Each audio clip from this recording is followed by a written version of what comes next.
देखो, vapour compression actual vapour compression system को जो है मैं यहाँ से आपको दिखाना चाहूँगा। ठीक है, ये देखिए आपका ये साइकिल जो है एक्चुअल वेपर कंप्रेशन साइकिल है। ठीक है, यहाँ पे देखिए, ये देखिए अब ये एक्चुअल है। ठीक है, और रियल क्या था वो मैंने जस्ट अभी बताया था। ठीक है, तो अब देखिए अब क्या करना है। अब हम लोग जो है यहाँ पे इसी तरह से समझेंगे कि जो प्रोसेस 1112, ध्यान से देखिएगा, 1112 देखिए, ये चीज़ आपका यहाँ पे 11 है, ये 1 है, ये 2 है, तो प्रोसेस 1112। तो अब इस दौरान क्या होता है, रेफ्रिजरेंट फ्लो करता है थ्रू द इवोपरेटर। ठीक है, तो रेफ्रिजरेंट जब इवोपरेटर के थ्रू आपका जो पास होता है तो वहाँ क्या होता है, सबसे पहली बात क्या होता है कि जो पॉइंट 11 है ये इवोपरेटर में यहाँ पे जो है रेफ्रिजरेंट एंट्री कर रहा है, और पॉइंट 2 है यहाँ पे इवोपरेटर से जो है रेफ्रिजरेंट जो है कि एग्जिट हो रहा है, यानी कि उसका जो है वो आउट, मतलब रेफ्रिजरेंट आउट हो रही है। ठीक है, अब फाइनली ये मतलब हमें देखने को मिल रहा है कि 11 से 2, यानी पॉइंट 11 से 2 तक आपका यही रेफ्रिजरेशन इफेक्ट होता है। ठीक है, क्योंकि इसी प्रोसेस के दौरान आपका जो है हीट एनर्जी जो है एब्जॉर्ब होती है फ्रॉम द रूम। तो रूम में आपका जो एसी लगा होता है, तो एसी क्या करता है, एसी वही जो है इवोपरेटर में हीट एनर्जी को क्या करता है, एब्जॉर्ब करता है। और जितना एसी जितना जो है रूम से हीट एनर्जी एब्जॉर्ब करेगा, उतना ही हमको जो है रूम में ठंडक देखने को मिलता है। ठीक है, तो यहाँ पे क्या होता है कि आपका जो इवोपरेटर में जो रेफ्रिजरेंट होता है, पॉइंट वन पर एग्जिट ना होकर वो 2 पर होता है, यानी 1 पर आउट ना होकर 2 पर होता है। इसका मतलब 2.2 किस रीजन में, सुपर हीटेड जो है कि जोन में है। सी ठीक है, सुपर हीटेड स्टीम जोन में है। तो इसका कारण क्या है, यानी ये जो रेफ्रिजरेंट है वो सुपर हीटेड जोन में क्यों चली गई, इसका देखिए यहाँ पे 3 कारण है। पहला कारण क्या था, मतलब पहला कारण ये होता है कि ये जो आपका सक्शन लाइन होता है, आपका जो सक्शन लाइन होता है, इसके थ्रू जब आपका जो है, अब सक्शन लाइन क्या होता है, सक्शन लाइन जो होता है ये कनेक्ट करता है किसको, इवोपरेटर टू कंप्रेसर। ठीक है, तो जब इवोपरेटर से रेफ्रिजरेंट सक्शन लाइन से पास होती है, तो वहाँ पे जो होता है, जो रेफ्रिजरेंट होता है, you have also know about refrigerant temperature, that time पे रेफ्रिजरेंट टेम्परेचर बहुत ही कम हो जाता है, जिसके वजह से सक्शन लाइन से जब क्रॉस होती है तो वो एटमॉस्फेयर से हीट एनर्जी को एब्जॉर्ब कर लेती है। ठीक है, जिसके वजह से पॉइंट 1 पर आउट ना होके पॉइंट 2 पर आउट होती है। ठीक है, एक रीज़न ये हुआ। दूसरा रीज़न क्या होता है कि जस्ट आफ्टर इवोपरेटर,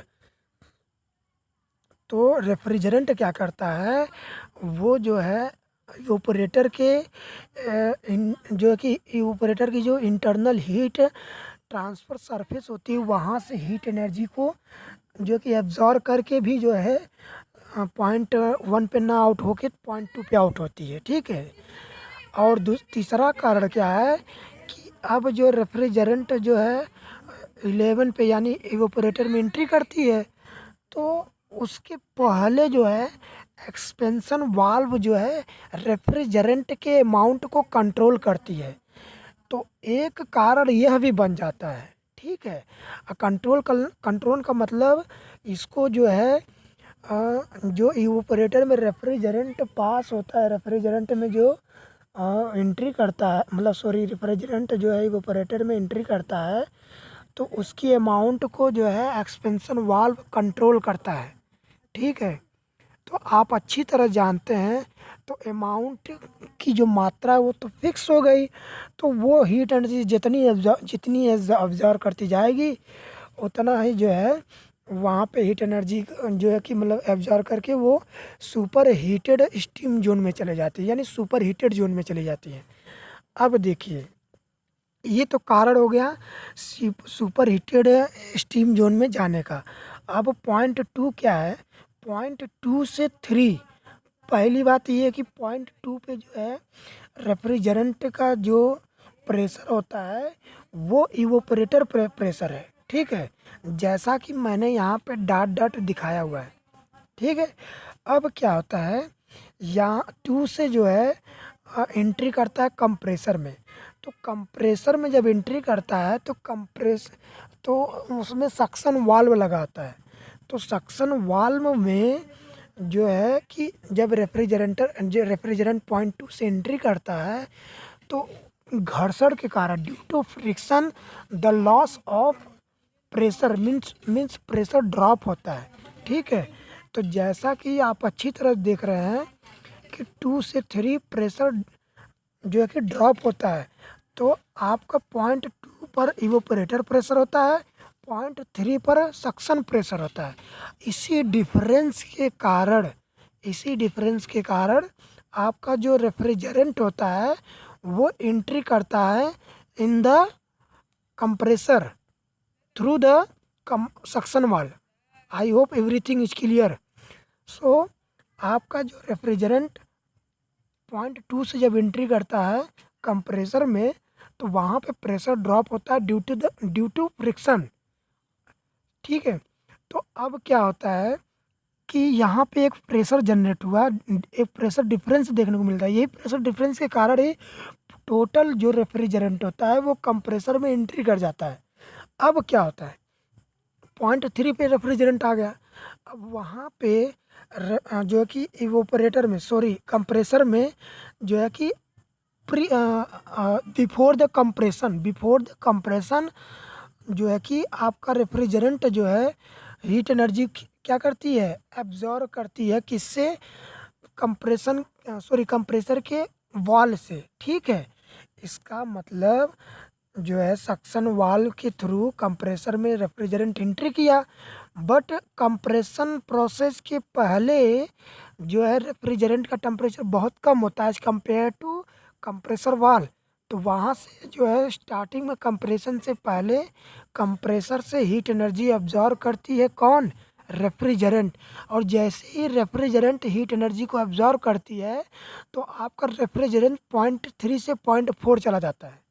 ठीक है, इसी यानी इसका मतलब टेम्परेचर इंक्रीज किया, और इंक्रीज क्यों किया, क्योंकि आपका सुपर हीटेड स्टीम जोन में जो है रेफ्रिजरेंट लाइज कर रहा है। ठीक है, तो वहाँ पे आपको पहले भी मैंने बताया था कि आउट ऑफ डोम हमें वी सो सब super sorry cooling and heating. ठीक है, ये दो प्रोसेस आपको देखने को मिलता है out of the dome, but in the dome we saw two phases, means liquid and vapor, both phase involved in the inside the dome। ठीक है, अब क्या हुआ, यहाँ पे थ्री से फोर आपका टेम्परेचर बढ़ा because due to the gain of heat energy from the compressor wall. ठीक है, अब देखिए पॉइंट फोर से कंप्रेशन प्रोसेस स्टार्ट होता है, यहाँ से फोर से फाइव पॉइंट तक कंप्रेशन जो है कि होता है। तो ये अब कौन सा यहाँ प्रोसेस है, मैंने जो है कि आइडियल जो है वेपर कंप्रेसर साइकिल में बताया था कि आइडियाबेटिकली होता है, मीन्स आइसेंट्रोपिक प्रोसेस होता है। ठीक है, लेकिन वहाँ पे यहाँ पे हम लोग एक्चुअल वेपर कंप्रेशन साइकिल पढ़ रहे हैं, तो रियल में क्या होता है यहाँ पे, न तो आइसेंट्रोपिक प्रोसेस होता है और न ही आपका जो है कि पॉलीट्रॉपिक प्रोसेस होता है। ठीक है, तो होता क्या है, तो हम जनरली कह सकते हैं इरिवर्सिबल एडियाबेटिक प्रोसेस। ठीक है, इसलिए हम लोग जब जो है vapour compression, ideal vapour compression cycle में जब हम लोग कंप्रेशन करते थे तो स्ट्रेट चला जाता था, क्योंकि प्रोसेस क्या था, आइसेंट्रोपिक प्रोसेस में। बट यहाँ पे हम लोग एक्चुअल वेपर कंप्रेशन साइकिल पढ़ रहे हैं, तो ये स्ट्रेट ना जाके लाइक कर्व टाइप दिख रहा है। ठीक है, तो ठीक है, फाइनली हुआ क्या, 4 से 5 कंप्रेशन प्रोसेस हुआ। अब क्या होता है अब यहाँ ध्यान से देखिएगा कि 4 तक तो हमारा रेफ्रिजरेंट पहुँच गया। अब यहाँ पे 5 से 6 पॉइंट में क्या हो रहा है ये मैं बताना चाह रहा हूँ। देखिए, आफ्टर कंप्रेशन जो है रेफ्रिजरेंट का टेम्परेचर बढ़ जाता है as compare to compressor wall. ठीक है, तो डिस्चार्ज से पहले जो है रेफ्रिजरेंट हीट एनर्जी रेफ्रिजरेंट का टेम्परेचर बढ़ जाता है एज कम्पेयर टू कंप्रेसर वाल। तो टेम्परेचर जो हीट एनर्जी कहाँ से कहाँ फ्लो होगी, you have also know about जो है कि हीट एनर्जी डिफरेंस, यानी किस यहाँ पे टेम्परेचर डिफरेंस हो रहा है, तो जिसकी वजह से हीट एनर्जी ट्रांसफ़र होगी from the refrigerant to compressor wall. ठीक है, अब जो है कंप्रेसर वाल्व को जो है रेफ्रिजरेंट से हीट एनर्जी जाएगी, तो अब रेफ्रिजरेंट का जो है टेम्परेचर क्या होगा, डिक्रीज करेगा। तो इसका मतलब यहाँ पे कौन सी कूलिंग हो रही है, सेंसिबल कूलिंग हो रही है। यहाँ पे 3 से 4 सेंसिबल हीटिंग हो रही है, 4 से 6 आपका सेंसिबल कूलिंग हो रही है। यहाँ पे हीट एनर्जी जो है हीट एनर्जी ट्रांसफ़र हो रही है फ्रॉम रेफ्रिजरेंट टू कंप्रेसर वाल, बट 3 से 4 हीट एनर्जी ट्रांसफ़र हो रही है फ्रॉम कंप्रेसर टू कंप्रेसर वाल टू रेफ्रिजरेंट। ठीक है, तो हम लोग फाइनली 5 से 6 आ गए। अब देखिए 6 पे आप अच्छी तरह से जानते हैं कि यहाँ पे ये डिस्चार्ज प्रेशर है। ठीक है, क्योंकि यहाँ पे कंप्रेसर से जो है रेफ्रिजरेंट डिस्चार्ज हो रहा है, तो इसलिए डिस्चार्ज प्रेशर है। लेकिन 7 पे आपका कंडेंसर प्रेशर है। आप अच्छी तरह जानते हैं इसमें कंडेंसर लगा होता है, यहाँ पे कंप्रेसर वाल लगा होता है, यहाँ पे इवेपोरेटर लगा होता है, और यहाँ पे आपका जो है जो कंप्रेसर लगा होता है। तो वही चीज़ आपको हम जो है कि क्लियरिफाई करना चाह रहे हैं कि यहाँ पे जो है ये प्रेशर डिस्चार्ज है, और ये प्रेशर कंप्रेसर प्रेशर जो है कंडेंसर का है। ठीक है, तो ये देखिए यहाँ पे प्रेशर जो डिस्चार्ज प्रेशर होता है वो greater than pressure condenser pressure. ठीक है, तो यहाँ पे प्रेशर डिफरेंस के कारण जो है रेफ्रिजरेंट 6 to 7 जो है कंडेंसर में एंट्री करता है। आप अच्छी तरह जानते हैं जब तक प्रेशर डिफरेंस नहीं होगा तब तक रेफ्रिजरेंट का फ्लो नहीं होगा। इसीलिए मैंने यहाँ पे आपको 2 से 3 दिखाया है। यहाँ पे भी देखिए 2 से 3 और यहाँ 6 से 7 दोनों जगह प्रेशर डिफरेंस के कारण ही रेफ्रिजरेंट का फ्लो हो रहा है इन द डिवाइस। ठीक है, तो यही चीज़ आपको मैंने स्पष्ट करना चाहा कि 6 से 7 आपका जो है ये जो है डिस्चार्ज वाल्व के थ्रू एंट्री करता है ड्यू टू द एक्शन। ठीक है, तो यहाँ पे अब हम लोग 7 पे आ गए, पॉइंट 7 पे कंडेंसर में एंट्री करता है। ठीक है, अब देखिए कंडेंसर में सबसे पहली बात जो है सुपर हीटेड स्टीम। ठीक है, सुपर हीटेड स्टीम जो है या सुपर हीटेड वेपर जो है उसका क्या होता है, सेंसिबल कूलिंग होता है पहले, किसमें, कंडेंसर में। इसलिए देखिए यहाँ पे 7 से 8 क्या होता है, 7 से 8 आपका सेंसिबल कूलिंग होती है इन द कंडेंसर, बिकॉज आपका जो है पहले refrigerant super heated steam zone में था, ठीक है। सॉरी।